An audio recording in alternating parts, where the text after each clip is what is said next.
నమస్తే, welcome to the viewpoint. తాపీ పట్టిన చైనా రోబోలు సముద్రంలో కిలోమీటర్ల కొద్దీ వంతెనలు నిర్మించిన కొండ కోణంలో ఎత్తైన వారధులను కట్టిన అతి తక్కువ కాలంలో అత్యద్భుతంగా తీర్చిదిద్దడం చైనాకు వెన్నతో పెట్టిన విద్య.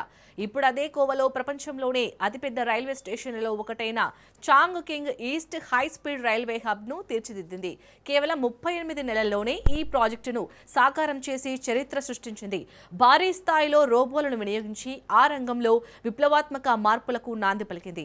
2022 మే నెలలో చాంగ్ కింగ్ లోని నాన్స్ జిల్లాలో ఈ రైల్వే స్టేషన్ నిర్మాణ పనులు ప్రారంభించారు. 2025 జూన్లో స్టేషన్ ప్రారంభించారు. దీనికి సంబంధించిన 6 నిమిషాల వీడియోను ఇటీవలే ప్రపంచ కుబేరుడు ఎలాన్ మస్క్ తన ఎక్స్ ఖాతాలో పంచుకున్నారు. భవిష్యత్తుకు స్వాగతం. చైనా ఇప్పుడు ప్రపంచంలోనే విస్తృతమైన హై స్పీడ్ రైల్వే నెట్వర్క్ను నిర్వహిస్తోంది అని పేర్కొన్నారు. ఈ వీడియోను 5 కోట్ల మందికి పైగా చూశారు. సైన్స్ ఫిక్షన్ సినిమాల్లో మాదిరిగా ఉందని కొందరు వ్యాఖ్యానించారు. ఈ రైల్వే స్టేషన్ 12.2 లక్షల చదరపు మీటర్ల విస్తీర్ణంలో ఉంది. హై స్పీడ్ రైళ్లతో పాటు మెట్రో రైళ్లు, బస్సులు, టాక్సీలు, సుదూర ప్రయాణ రవాణా సౌకర్యాలకు ఇది నిలయంగా మారింది. 15 ప్లాట్ఫామ్లు, 29 ట్రాక్లున్నాయి. గంటకు 16,000 మందికి సేవలందించగలదు. ఏడాదికి 10 కోట్ల మంది దీని ద్వారా ప్రయాణించడానికి ఏర్పాట్లున్నాయి. దీని ఉక్కు, గాజు నిర్మాణ శైలి వల్ల సహజంగా వెలుగు ఉంటుంది. క్లిష్టమైన ప్రదేశంలో 40 డిగ్రీల సెల్సియస్ ఉన్న అత్యధిక వేడి పరిస్థితుల్లో ఈ రైల్వే హబ్ ను నిర్మించాల్సి వచ్చింది.